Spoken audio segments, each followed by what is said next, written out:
Hello and welcome to PMF IAS Magnum series.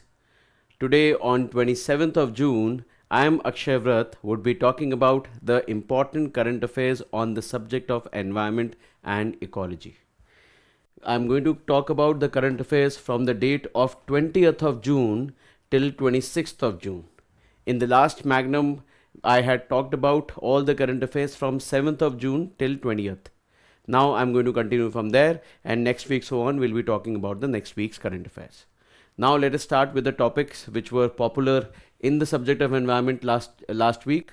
So these are the 7 topics that I'm going to discuss with you. Most of the topics that were there in the news, they were mostly factual with 1 or 2 understanding related topics, but most of the topics were factual. But let me tell you guys, UPSC have found, or it is always an important topic to consider, where UPSC ask about important reports. Sometimes they ask about India's status in those reports, or sometimes they can in general talk about or ask questions in that report about the nitty-gritties of those reports. So this time we have got almost 3-4 new or important reports from the topic of environment. So guys, first I'm going to talk about the BBNJ agreement. This is an agreement which has been in the news, considering the United Nations Ocean Conference that got culminated recently, right? And this is the first time where we have come up with an international, or we are coming up with an international treaty on marine biodiversity or marine ecosystems that is lying in the international waters. Although this agreement comes under the United Nations Convention on Laws of the Sea, right? So second, we'll talk about the Global Drought Outlook 2025. It's also an important report talking about the droughts, what has been the cases of droughts, what has been the severity of droughts, and its current projections, future projections, and its current threats. Then we'll talk about a species of a plant wood quite popularly found in the northeast part of India called Agarwood, very popular for making exotic perfumes, right? The city of Agartala is named after Agarwood, by the way. So then we'll talk about another report, State of Climate in Asia 2024 report. We'll talk about this report as well. Then we'll discuss Sustainable Development Report of 2025. This is a report officially introduced from United Nations, a very important report. This report basically talks about where the various countries of the world stand when it comes to achieving the Sustainable Development Goals, right? And this report is an important report, guys. Although this is the 10th edition of the same report, but this is always an important report. It is published annually since 2016. Then we'll talk about an interesting news on Sariska Tiger Reserve related to critical tiger habitat. Critical tiger habitats are important, are core zones which is considered to be completely well protected, well preserved without any human intervention. And there are certain reasons why Sariska Tiger Reserve was in the news. We'll talk about that when we reach there.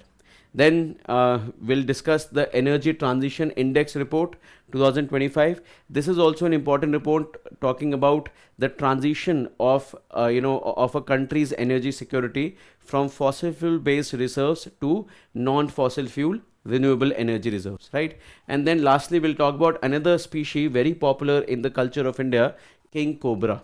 Right, we'll talk about all of them. There is a specific reason because government of Maharashtra came up with a certain rule or came up with a certain consideration under for king cobra.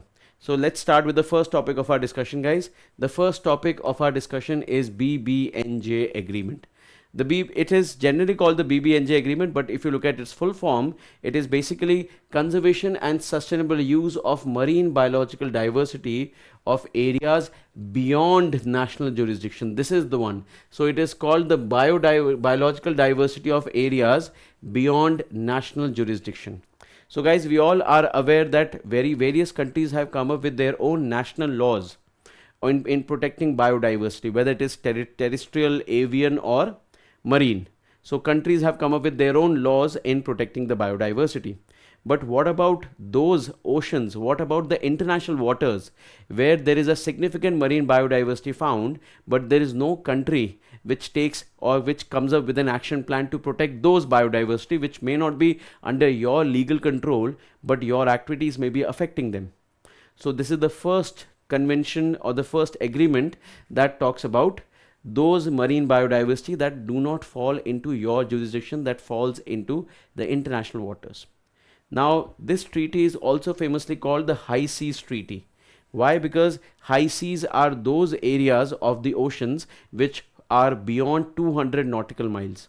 So we have 12 nautical miles from the coast, which is considered to be your territorial waters. Then from 12 nautical miles to 200 nautical miles, we consider that as exclusive economic zone. And then from 200 nautical miles till, you know, till the rest of the oceans, they are called as high seas, right? So this treaty is also famously called the High Seas Treaty. And guys, this particular agreement, BBNJ agreement, is the third agreement that has been introduced under the United Nations Convention on the Laws of the Sea, UNC clause, or UN clause, United Nations Convention on Laws of the Sea, UN clause, right? It is the third agreement under this particular, convention. I hope all of you guys are able to understand. Now, this particular treaty, BBNJ treaty, it was introduced by the United Nations Convention on Laws of the Sea, and it was presented to all countries to sign on 20th of September 2023. And it is expected that this treaty is likely to be enforced within 2 years of time, that is this year, by 20th September 2025. So you can easily expect a question in the civil services exams on the topic of BBNJ, because this treaty was introduced in 2023 and is likely to be enforced by the date of 20th September 2025. It is going to be enforced. That means the treaty is yet to be enforced. And guys, what is the condition for enforcing the treaty? The condition is simple. If 60 countries are able to ratify it. Ratify means signing it and also getting it passed by their respective parliament. So if 60 countries are able to ratify this treaty, then this treaty becomes enforceable. So we simply have to wait, and we are expecting that by this date of 20th September 2025, 60 countries would ratify it, or 60 parliaments are going to accept it. That also includes the Indian parliament, by the way. India has also signed the treaty, but the parliament is yet to ratify. So we are expecting that it may be ratified, maybe in this monsoon sessions itself. I hope all of you guys are able to understand. Then guys, next is, this treaty contains 4 major components, or 4 major areas where this treaty particularly concentrates. The first area is marine genetic resources, right? It basically tries to record all the genetic resources. It envisages to record the genetic resources of all marine organism in a digital sequence, in a digital sequencing information, so that it becomes easily shared, and we can expect most bioprospecting, or we can avoid any kind of biopiracy. Then second is area based management tools, ABMTs, including marine protected areas. So we basically want to make sure that the marine protected areas, these are basically protected areas. In India, we have identified or notified them under the Wildlife Protection Act 1972. The marine protected areas are basically areas where we have a significant marine biodiversity found. So in these areas of MPAs, we have to introduce area based management tools, so that it can make sure that we are able to reduce the environmental impact of all human activities within these regions. The objective of this area based management tool is environmental impact assessment, EIA, for planned activities that may affect high seas ecosystems. So we have to perform an environment impact assessment also of every activity that we do in the high seas or in the marine protected areas. Then next part of this particular treaty is capacity building and transfer of marine technology. Now these are the important 2 dimensions.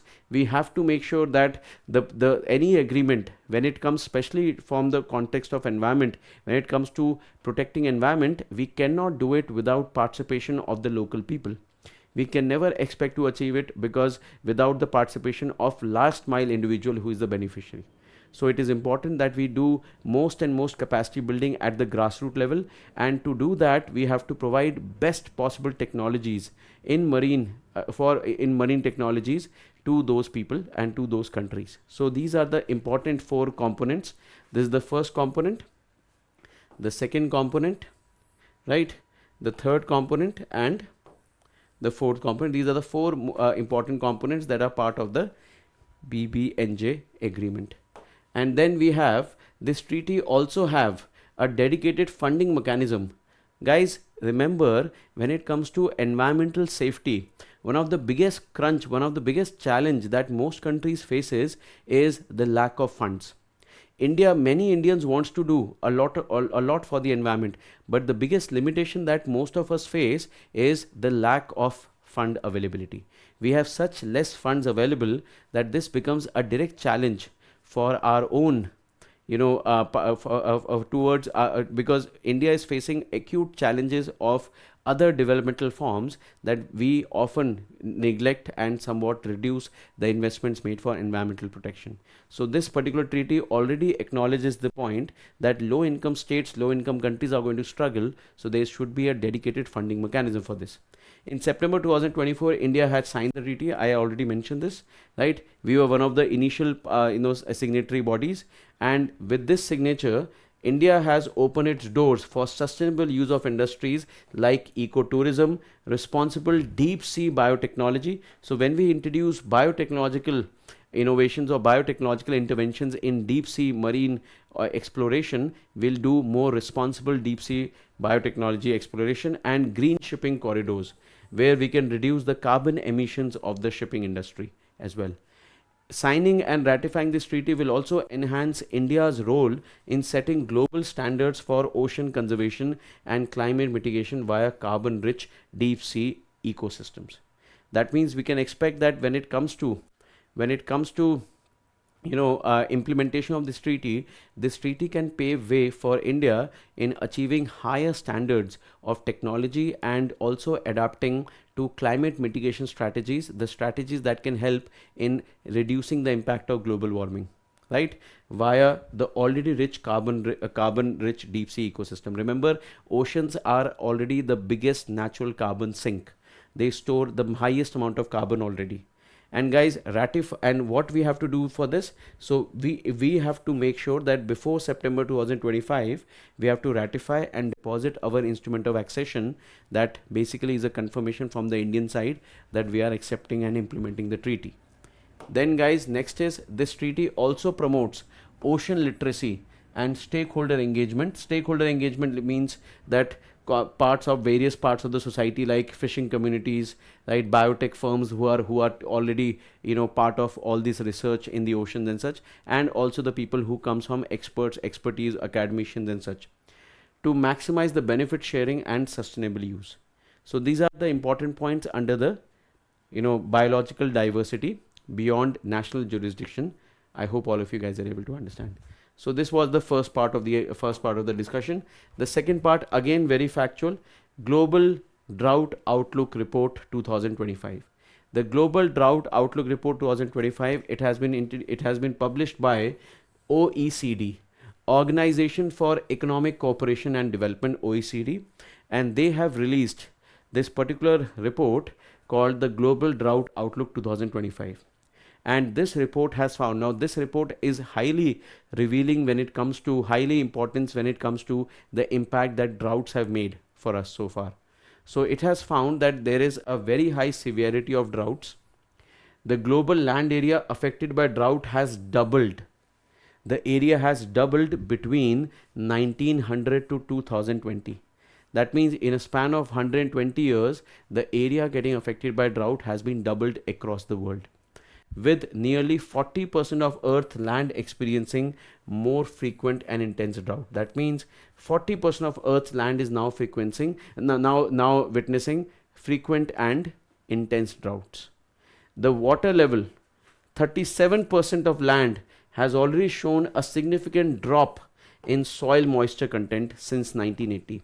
I'm talking about globally, guys. 37% of the land has already seen significant drop in soil moisture levels since 1980, and it is directly also affecting fresh water availability. It has been found that 62% of the monitored aquifers are in decline. Aquifers are basically those reserves from where we can expect fresh groundwater, right? So our fresh groundwater reserves have already got declined by 62%.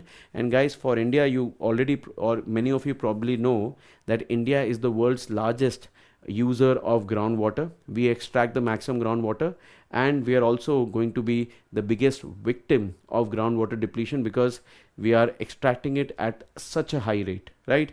We are already knowing that India is likely to have a bigger crunch because we receive only 4% of the global water, and we are supporting nearly 17 to 18% of the global population. I hope all of you understand. The climate risk is if the temperature exceeds 4 degrees Celsius. If a temperature exceeds by 4 degrees Celsius, in such a situation, the impact, the frequency of drought, the severity of drought may increase by 7 times. 4 degrees Celsius increase will impact the drought frequency and intensity by 7 more times. Just imagine the damage. And then guys, we have something called disaster. What disaster it may bring? Only 6% of the disasters are drought related as of now. 6% of disasters are drought related. But if you talk about the total number of deaths due to disaster, it constitutes 34% of deaths due to disasters. So only 6% of natural disasters are drought based, but 34% of all deaths caused by the various disasters are caused only by droughts. I hope you guys are able to understand the harsh numbers here. What will be the situation of food security? Crop yield may fall by 22% if drought in a drought year.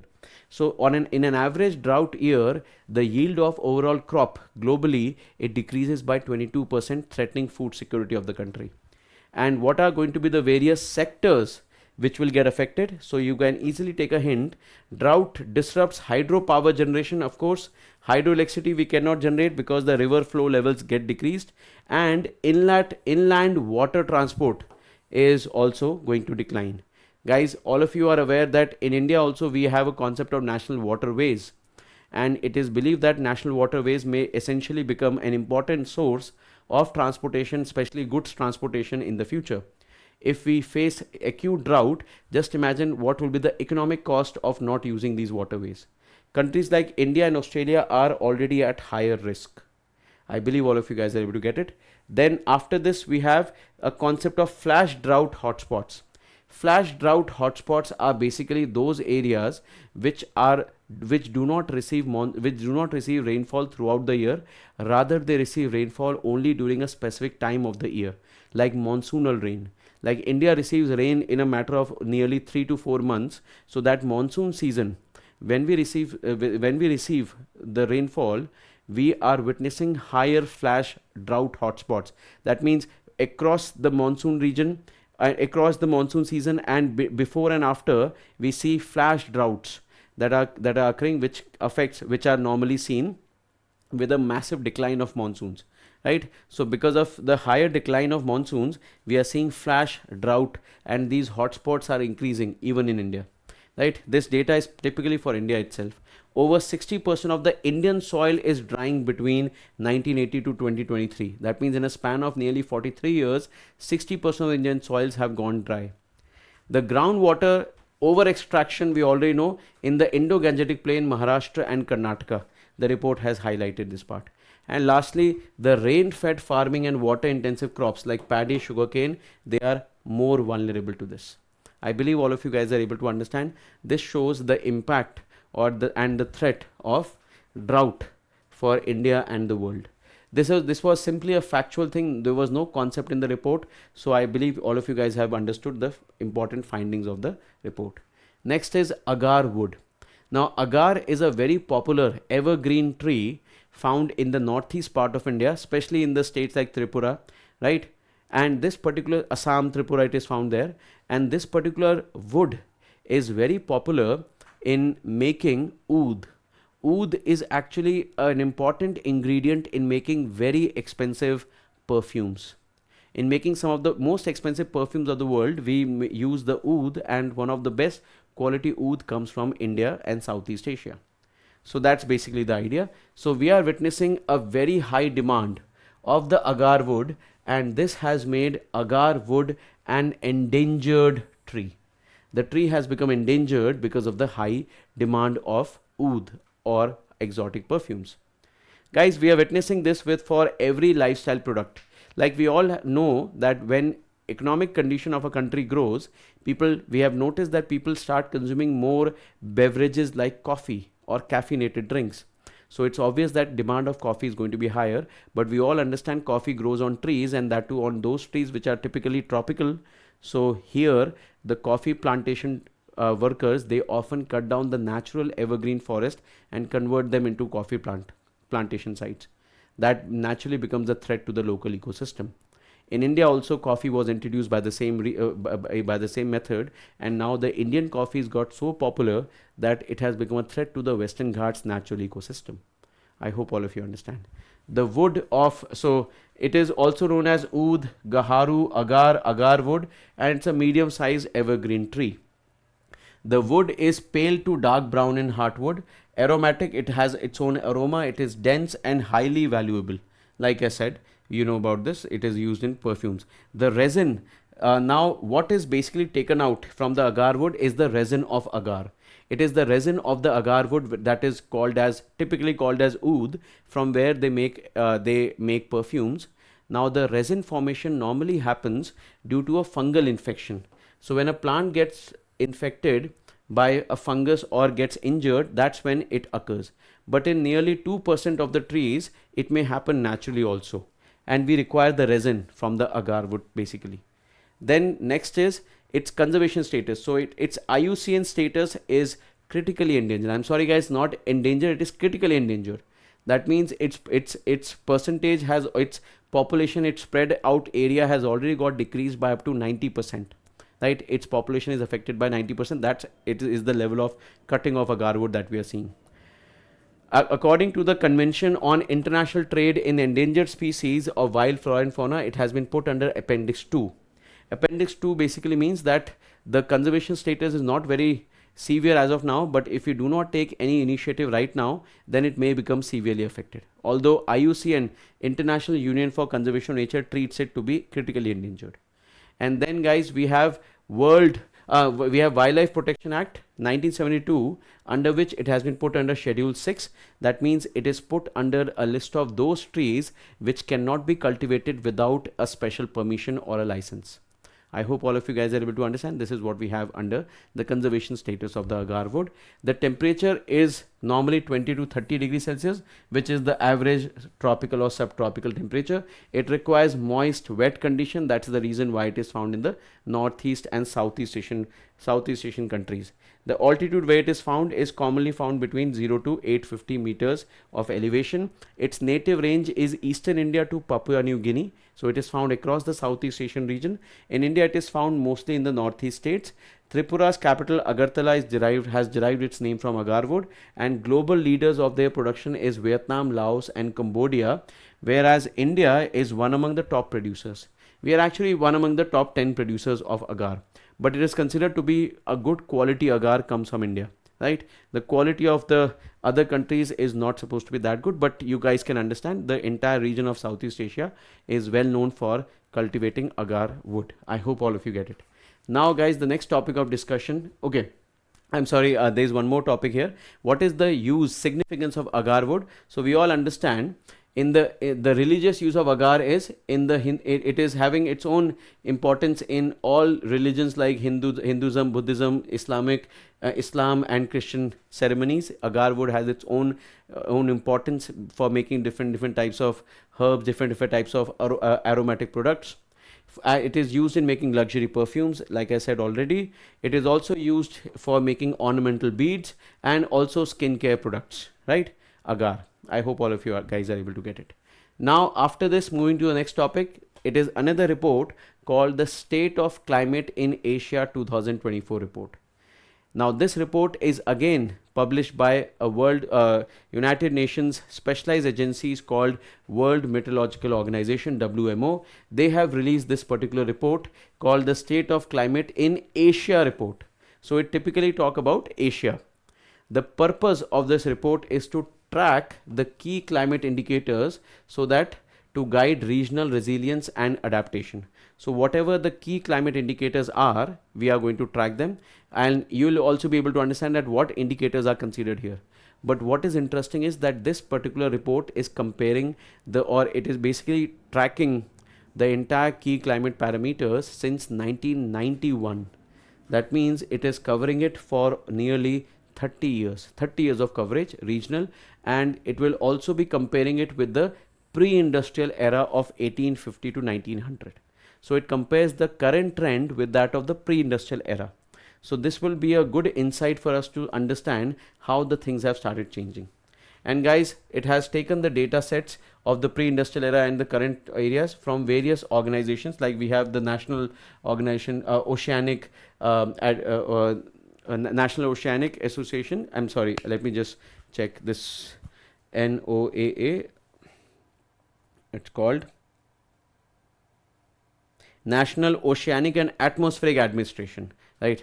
So National Oceanic and Atmospheric Administration, it is under the government of USA. Then we have, what are the various findings? Rising temperature. So they have found that 2024 has been the warmest year on record. Now this is something which is happening every year. Every subsequent year has been found to be warmer. I would not be surprised if 2025 has also been marked as the warmest year on record. So 2024 was the warmest, surpassing the 2023 by 1.45 degrees Celsius. The 1991 to 2024 warming rate was double that of 1961 to 1990. That means we have seen the warming of the Earth's getting increased by 2 times in 1991 to 2024 than that of 1961 to 1990. 2015 to 2024, nearly 10 years, were all-time top 10 warmest years. The global sea surface temperature, it has increased by 0.22 to 0.26 degrees Celsius per decade. Per decade, nearly double the global pace. In Asia, guys, remember this. Sea level rise in Asia outpaced the global average. That means Asia will be a bigger victim of sea level rise. Marine heat wave have been 15 million square kilometers of Asian sea saw marine heat wave. Marine heat wave is when the oceanic temperature crosses or increases by up to 3 degrees Celsius. Right? 15 million square kilometers of the region has witnessed this. And what were the major areas? Northern Indian Ocean. That means the Indian Ocean around India.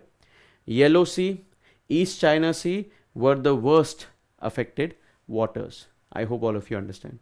Then after this, next is the glacier loss in Asia. 23 out of 24 monitored Himalayan and Tian Shan glaciers got lost their mass, driven by low snow and extreme summer heat. Already, guys, we are aware that Indian glaciers are shrinking, and alongside with that, Tian Shan glaciers of China, they are also witnessing a similar decline, right? Uneven climate trends. We are witnessing a short, intense rainfall, expanding droughts are increasing. Cyclones are becoming stronger off season and more frequent now. They are becoming more frequent. I hope all of you understand this as well. Uneven climate trends. And next is factors responsible for the warming in Asia. I hope you all understand there's a good list of factors, but you guys can see typically for Asia, rapid urban growth, or I should say unorganized urban growth, excessive deforestation. I hope you guys know, when you talk about the highest deforestation in the world, India, Indonesia were some of the countries in the top 3. The top 3 countries for deforestation is Brazil, Indonesia, and India. So we are so 2 of the countries under the list of top 3 deforestation are from Asia. Presence of large landmass. That means large landmass means it absorbs more heat. Of course, Asia is the largest continent, so larger landmass means it will have a high chance of absorbing heat, and reliance on coal and high snow melt.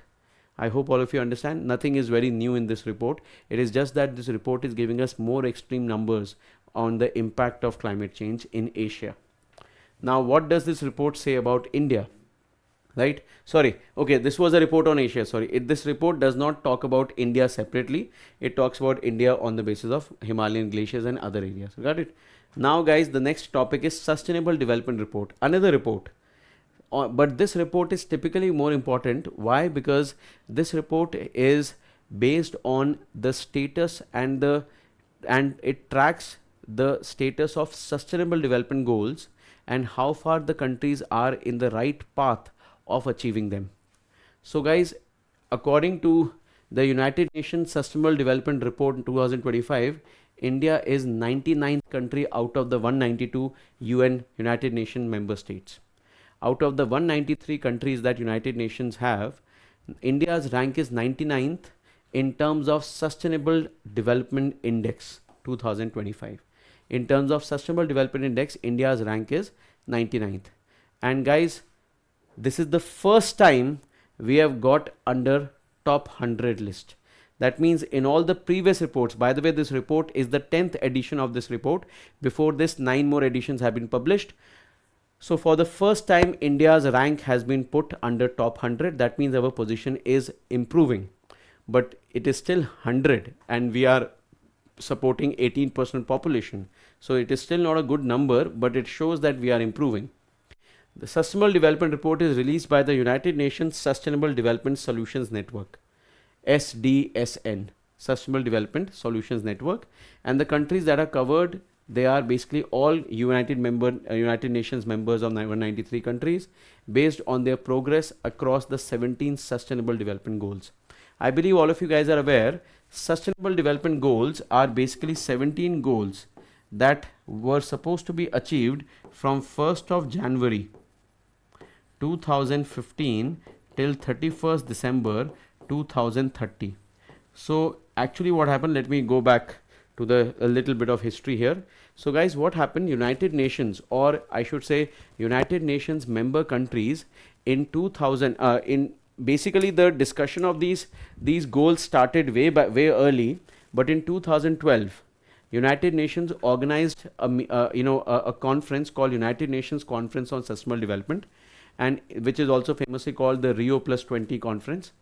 In the 2012 conference it was decided that from 1st of January 2015, United Nations countries will start working unanimously, will start working together on achieving 17 Sustainable Development Goals. These Sustainable Development Goals are going to be 17 goals, further divided into 169 targets, and they all will unanimously help the world achieve some important objectives in order to achieve sustainable development, and also in order to protect the planet Earth. So it has objectives like clean water and sanitation, clean energy, zero hunger, zero poverty. Likewise, it has these no poverty, zero hunger. Likewise, these are the total number of goals. My personal suggestion is that for all the students who are preparing for civil services and even for other competitive exam, please download a list of all the 17 goals, all the 17 sustainable development goals, and put them somewhere in front of your study table so that you can see them every day. And if it is possible for you, remember them with, in fact, not just possible, it is important that you remember as well as remember the actual serial number for a specific goal, right? You should remember the goal with their exact serial number. So it is a combination of total 17 goals, and you will note when you look at these 17 goals, you will see that these 17 goals are mostly socio-economic or environmental in nature. That means they are trying to protect the environment or benefiting on socio-economic front. Like I said, this is the 10th report of its kind. Now the scoring system that has been used, they basically use a score of 0 to 100. That means when no progress have been made, the country gets a score 0, and when a progress is made in all the 17 goals, they get a score 100, right? So they have taken a total of 126 global indicators. So for assessing all the 17 goals, they have taken 126 indicators, and then they will start rating the countries on the basis of how much progress they have made. Objective is to measure, compare and accelerate national progress towards 2030 Sustainable Development Goals target. Now, what are the top ranking countries? The top ranking countries, Finland, Sweden and Denmark, holds the top 3 position, right?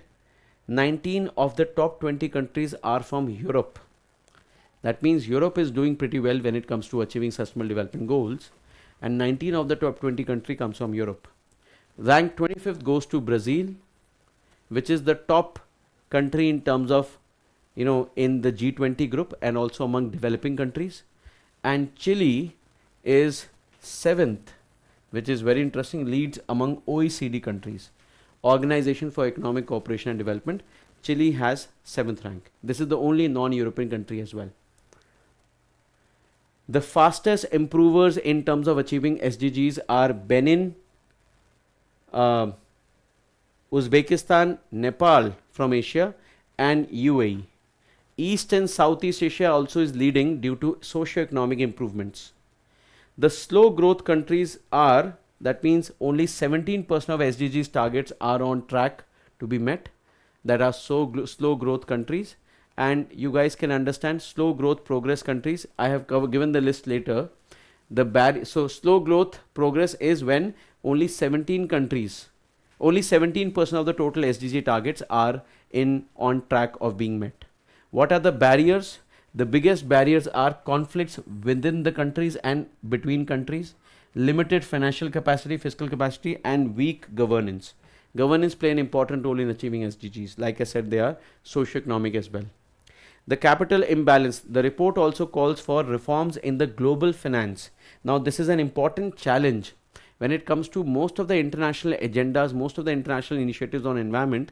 One of the biggest challenges that we face is poor financial network, poor channelization of finance from developed countries to developing countries or underdeveloped countries. Now, this report also highlights that there is a need of a reform.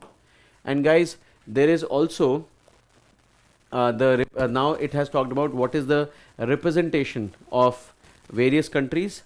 So among the region of Asia, Southeast Asia or South Asia, India, Bhutan has a rank of 74, Nepal 85, China 49, and India is behind these three countries and ahead of Bangladesh, which is 114, and Pakistan 140. India is 99th, remember that. And what are the major reasons why India has registered a growth? It is mostly in the area of energy and child health. Energy and child health. This is the major two areas where India has registered good growth, right? Electricity access is mostly affordable and cheap electricity. That's basically the objective. So this is the sustainable development report, right? Now, guys, comes the another topic of related to Sariska National Park. But I think if this topic needs to be asked, then UPSC can ask it from the concept of environmental laws and what is the meaning of critical tiger habitat. Now, guys, we all know that tiger is the national animal of India, and to protect the tiger, Government of India introduced the Project Tiger in 1973. Now, the Project Tiger is implemented by a nodal agency by a statutory body called National Tiger Conservation Authority, NTCA. Now, what this NTCA does, NTCA, in order to protect the tiger, they basically have a concept of declaring tiger reserves. Of course, they are notified by the state government. NTCA does not declare them, but NTCA keeps a good control on managing the tiger reserves. What should be the standard of tiger reserves? They are the ones who recommends how the tigers has to be managed with the help of the State Forest Department. So State Forest Department implements everything. NTCA is the authority that regulates the functioning of a tiger reserve. Now, guys, what are critical tiger habitats? Actually, guys, why this is in the news and why we are talking about it? The government of Rajasthan has recently proposed of changing the area of Sariska Tiger Reserve. Now, we all know that Sariska is a wildlife sanctuary. It is not a national park, and this is also an important tiger reserve. It is listed under the list of tiger reserves of the country, and being called as a tiger reserve, it is also having a status of critical tiger habitat under Wildlife Protection Act 1972. Now, being a critical tiger habitat, it means it is actually an area where tigers are very likely to be found. We call it the core areas of the tiger reserves, critical tiger habitat, and these are core areas. That means they are completely free from any human intervention. That means human activities will not be allowed in the critical tiger area. The reason why the government of Rajasthan is asking to change the map, you guys understand that although we have the rule of protecting the tiger reserve, but this area is also very well known for quarry and mining. Lot of stone quarries, gemstone and mining activities happen around the Sariska Tiger Reserve, and because of this, if it is declared as a critical tiger habitat, then all these mining activities taking place will get affected and the people's livelihood will be put in danger. So the state of Rajasthan has requested to redraw or reconsider the map of Sariska Tiger Reserve so that the mining activities are not affected. But I hope you understand this is where the biggest tussle of the country falls. We are always, trying to balance between economic growth and environment conservation. It is obvious that when you try to protect the environment, economic growth always gets affected. And maybe that's the reason that most of the developing countries are always in dilemma what to choose, whether economic growth or environment protection. The same challenge is lying here also. So what is a critical tiger habitat? Critical tiger habitat are defined under Wildlife Protection Act of 1972. These are technically core areas of the tiger reserve where no human activity is allowed, and they are typically meant for tiger conservation. It ensures that that inviolate space.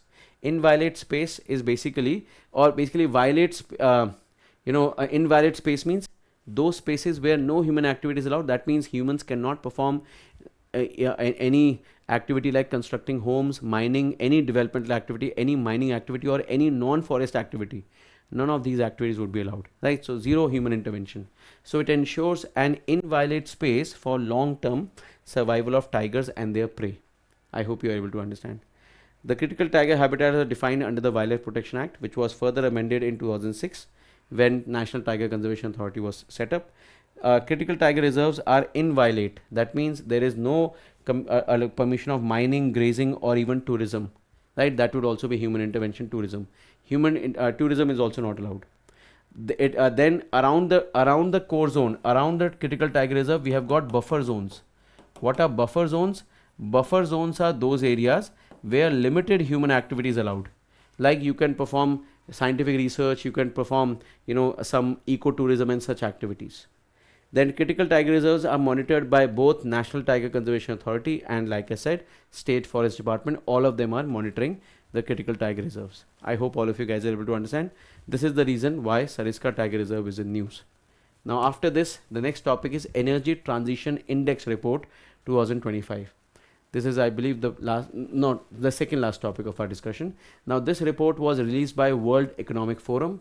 Again, this report is very much factual, nothing very nothing of that nature which requires a deep explanation or that requires deep conceptual clarity. Everything is very much factual. Now, according to the Energy Transition Index, this report is published by World Economic Forum in collaboration with an American company called Accenture.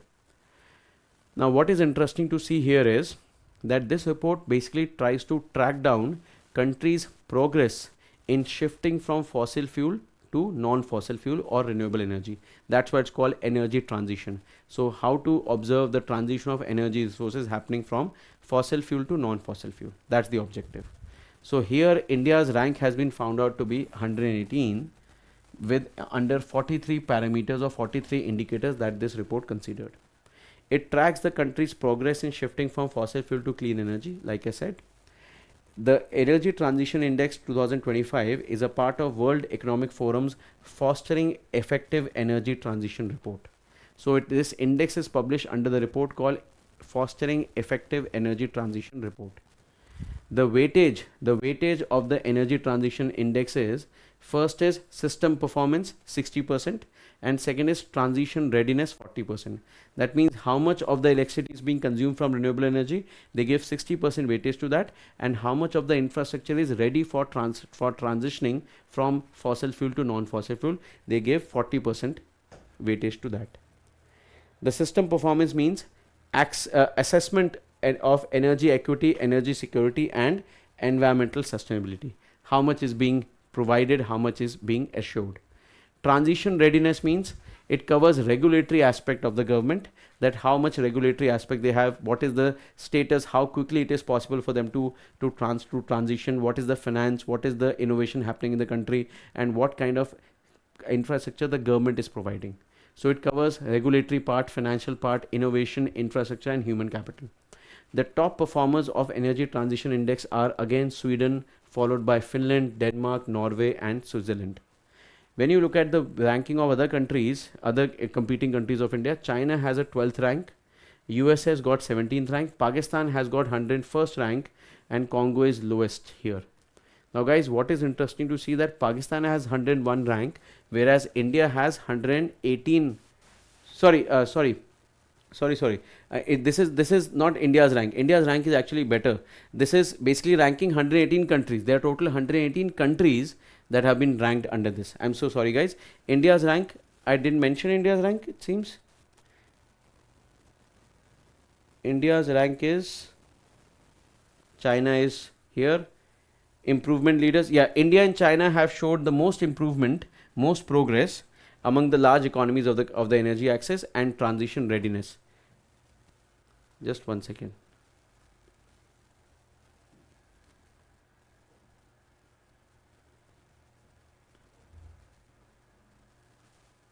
Only 28% of the countries have improved across all the three pillars. Partial gain 77 countries. What is India's status? India's strength. Yeah, India is ranked 71st. I'm so sorry, guys. India is ranked 71st. It seems during the organization of the PPT, I changed some of the things, right? So our rank was 63rd in 2024, and it has fallen from 63rd to 71st in 2025, right? So coming back to this, so the improvement, which all countries have shown good improvement, that includes India and China, which have showed most progress in transitioning from fossil fuel to non-fossil fuel based energy, right? And transition readiness. We have also seen that only 28% of the countries have improved across all the three sectors, all the three pillars, that is energy equity, energy security, and sustainability. Only 28% of the countries have moved in that direction, and 77 countries have improved, but partially. 77 countries have shown improvement, but most still lack long-term readiness. So only partial development has been observed. And the biggest demand imbalance that we see, 80% of the future energy demand growth is expected to occur in the emerging economies. So the biggest demand is going to be in the emerging economies. And guys, all of you understand the emerging economies are the ones which often face the challenge of poor finance. Fiscal availability is very poor for emerging economies. And guys, 90% of the clean energy investment flows to developed countries and China. So most of the investment is going to developed countries and China, whereas 80% of the future energy will come from emerging countries. So you understand where the biggest imbalance lies. Where the higher demand is going to come, there is going to be a lesser concentration of finance in those countries, and the lesser demand is going to come from developed countries, but they are having 90% of the investment flow. I hope all of you guys are able to get it.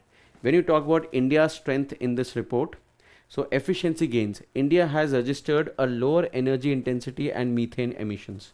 So we are witnessing a lower energy intensity. Lower energy intensity means the amount, so whatever we are producing, now the energy consumed in that production is lower. That means our energy utilization efficiency is growing, right? That is first advantage. Improved accessibility, expanded clean fuel use, and especially in the rural areas, now there is accessibility. You must have heard of PM Kusum scheme, where farmers can also start converting their land into solar farms, solar energy in production units. Investment environment of India has also improved, enhanced regulations, and a rise in investments, especially in clean energy.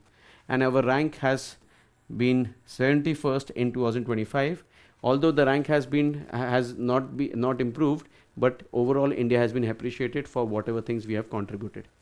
And then guys, the last topic of our discussion, that is the topic of king cobra. Now we are already aware that king cobra is a popular animal in the local culture of India.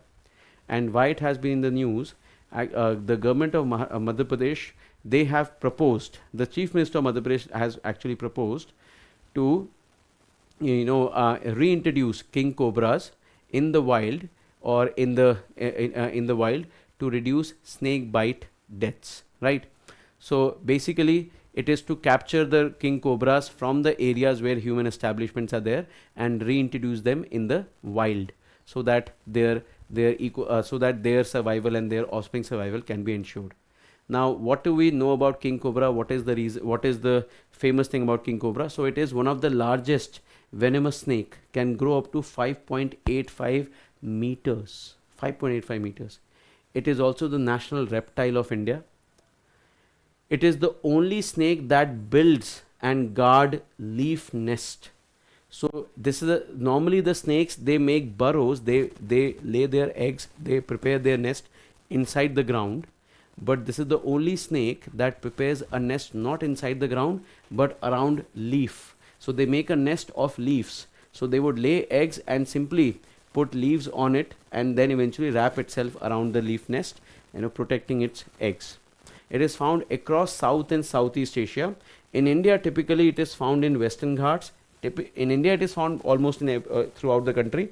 Western Ghats, Northeast, Himalayan foothills, Eastern Ghats, Andamans, and East Coast mangroves. Karnataka has the highest population of king cobra in the country, identified king cobra in the country. I hope all of you understand. So you can see almost across the country it is found, and these are the areas where it is found typically in the world, right? These are the countries where it is found across the world. The habitat mostly involves tropical forest, bamboo thickets, and agricultural land, mostly nearby rainforest, right? And these are also the places where snake bites are also quite common. The physical description are, you all know, they are dark olive and brown in color, with black bands and white or yellow cross bands, right?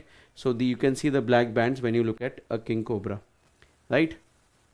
White and yellow cross bands. We can sometimes see the cross bands also, white and yellow in color. I hope all of you understand. Then guys, next is, what is its behavior? It is diurnal. Diurnal means it is active both during day and night. So you can actually see the king cobra both during day and night. Diurnal means it is active during the daytime. It is active during the daytime. I'm so sorry guys. Actually, I was little under the weather today, so I apologize for this mistake here. So diurnal means it is active during the daytime. Night basically means nocturnal, right? So nocturnal is night. It is not nocturnal, it is only diurnal. That means it is active during the daytime. So it hunts during the daytime, and it also does all its activities only during the daytime. It is territorial. That means found only in the territorial part of the world. It is not found underwater. It is a territorial animal. And guys, it emits a growl like hissing sound. All of you guys know, all of you must have heard of the hiss that the king cobra produces, right? It is highly secretive and rarely seen in the wild. So it normally lives in hiding and rarely is observed in the wild, right? It lives up to 20 years of age, sheds skin nearly 4 to 6 times every year. The snake skin is also quite valuable, guys, although it is a crime keeping it in your custody. What is the kind of diet that it eats? So guys, remember, it is mostly ophiophagy. Phagy means eating, and mostly ophiophagy. Ophiophagy, basically it feeds on other snakes. It feeds on other snakes, guys. Remember, its diet also includes some rodents and such animals also, but it mostly feeds on other snakes for its consumption. So it is technically a kind of a cannibal which eats its own species, right? Its venom is neurotoxic in nature. Neuro means it can cause some neurological toxicity, and it is used in pain relief drugs like cobroxin and niloxin, some pain relief drugs, right? But you all understand, neurotoxic means if you have been bitten by a king cobra, the neurotoxin is so strong that within few minutes the person starts feeling numb, and the person may eventually get paralyzed within few minutes and die in an approximate time of 15 to 20 minutes. It is also an indicator species, guys. Indicator species are those species which can help you study the status of the environment around you. So it is an indicator species reflecting forest density and water availability in the region.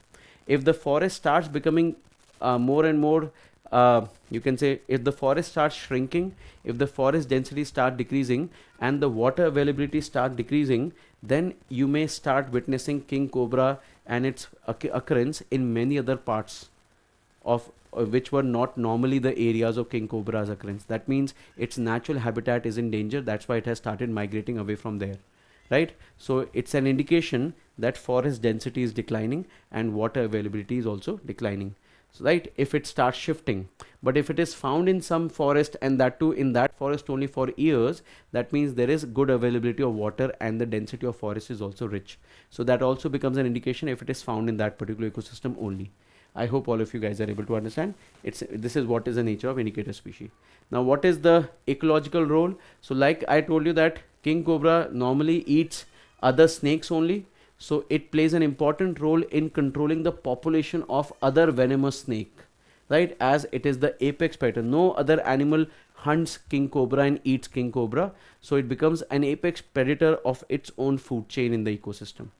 It's like I already told you that its venom is used for making painkillers and also for making anti-venoms for other snakes. The cultural value, you all know that in Indian traditions, it is often worshipped, right? Its status under the International Union for Conservation Nature is vulnerable. Vulnerable means that it is threatened, but the population decline is somewhere around 30 to 50%, right? 30 to 50%, it is still threatened though. Under the Convention on International Trade in Endangered Species, it comes under Appendix 2. It means its population is declining, but it is not yet endangered. But if you do not take any step, if the steps are not taken as of right now, then it may become endangered in future, right? According to the Wildlife Protection Act, it is kept under Schedule 2. Schedule 2 basically means that we have given some good protection to the animals, but not absolute protection. But of course, killing them, disturbing them is still a crime. It is not absolutely protected though, but killing them is still a crime. So this is what we have under the conservation status of the king cobra. Now guys, with this we have concluded the discussion on the topic of environment in today's Magnum Weekly. We'll be meeting again next week, taking up the important topics of environment and ecology next Friday. All the best, guys. Please write in the comment section if you need any more help from my side. I'll be reading the comments myself. All the best. Thank you, guys.